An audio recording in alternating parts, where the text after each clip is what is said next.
بسم اللہ الرحمن الرحیم۔ السلام علیکم ناظرین، عراق میں واقع یہ قادسیہ کا میدان ہے جسے اب کوفہ کہا جاتا ہے۔ یہاں دریائے فرات نہر کی شکل اختیار کر جاتا ہے اور اس کے پیچھے ساسانی سلطنت کا سب سے بہادر کمانڈر رستم اپنی تقریباً 1.5 لاکھ کے قریب فوج کے ساتھ مارکے کے انتظار میں کھڑا ہے۔ دوسری طرف پیغمبر اسلام صلی اللہ علیہ وآلہ وسلم کی خاص جانباز حضرت سعد بن ابی وقاص رضی اللہ تعالیٰ عنہ ہیں، جو خلیفہ دوم حضرت عمر رضی اللہ تعالیٰ عنہ کے حکم پر رستم کی فوج سے 2 گنا چھوٹی فوج کے لیے جہاد کے جذبے سے سرشار فارسیوں کو کاٹ ڈالنے کے لیے تیار کھڑے تھے۔ میں ہوں ڈاکٹر محمد اسامہ مرزا اور آپ دیکھ رہے ہیں مسلمانوں کی عظیم فتح کی داستان۔ ناظرین، فارسی فوج جنگ سے پہلے پیش آنے والے واقعے سے خوف میں مبتلا تھی، جس کا ذکر ہم نے گزشتہ ویڈیو میں کیا۔ اگر کوئی دیکھنا چاہے تو لنک ڈسکرپشن میں موجود ہے۔ جنگ شروع ہونے سے پہلے مغیرہ بن شعبہ حضرت سعد رضی اللہ تعالیٰ عنہ کی جانب سے مذاکرات کے لیے رستم کے پاس پہنچے۔ رستم نے امن کی بجائے جنگ کا چناؤ کیا۔ پھر حضرت سعد رضی اللہ تعالیٰ عنہ نے پیغام بھیجا کہ تم نہر سے آگے آؤ گے یا ہم اسے پار کر کے ادھر لڑنے کے لیے آئیں۔ چنانچہ رستم نے آگے بڑھنے کا فیصلہ کیا۔ اگرچہ فارسی یعنی ساسانی سلطنت کے سپاہی خوف میں مبتلا تھے، لیکن تعداد میں بہت زیادہ ہونے کی وجہ سے بہرحال اطمینان میں تھے۔ رستم حملے کی تیاری کرنے لگا۔ اس نے اپنی فوج کی 3 صفیں ترتیب دیں۔ پہلی صف میں ہاتھی تھے، دوسری صف تیر اندازوں کی اور تیسری صف میں گھڑ سوار تھے، جبکہ دوسری طرف حضرت سعد رضی اللہ تعالیٰ عنہ نے پہلی صف میں تیر انداز اور دوسری صف میں گھڑ سوار رکھے۔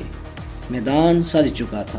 رستم کی فوج سے شہزادہ ہرمز نکلا، جو فارس کا مشہور پہلوان بھی تھا۔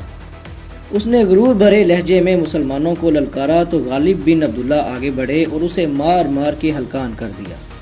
پھر جب وہ لڑ نہ سکا تو قیدی بنا کر حضرت سعد رضی اللہ تعالیٰ عنہ کے قدموں میں لا پھینکا۔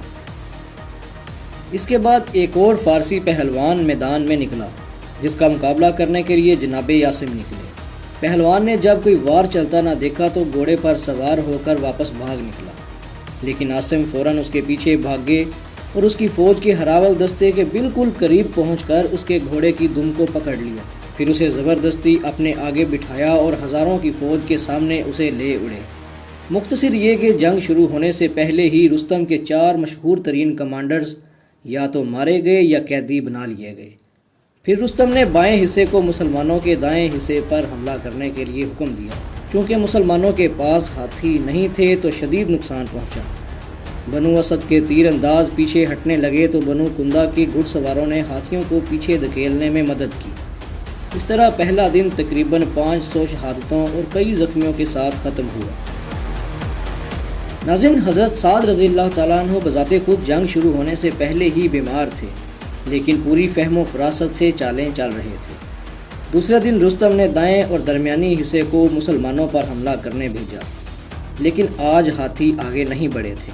پھر بھی تیر اندازوں اور گھڑ سواروں نے حضرت سعد رضی اللہ تعالیٰ عنہ کے لشکر کی صف اول کو توڑ دیا، جبکہ اسی لمحے رستم نے گھڑ سواروں کے 3 تازہ دستے بھیجے جو حضرت سعد کو شہید کرنے کی غرض سے چکر کاٹ کے آ رہے تھے۔ اس دن بھی گھڑ سواروں نے دلیری سے مقابلہ کیا اور تمام بازی پلٹ کے رکھ دی۔ مسلمانوں کا نقصان کم ہوا، البتہ رستم کے تقریباً 20,000 سپاہی مارے گئے۔ اب دونوں افواج تیسرے اور فیصلہ کن دن کے انتظار میں پیچھے ہٹنے لگی۔ ہم اس واقعے کو یہیں سے جاری رکھیں گے، مگر القادسیہ کی جنگ کے تیسرے اور آخری حصے میں۔ تب تک کے لیے اجازت دیجیے۔ اللہ حافظ۔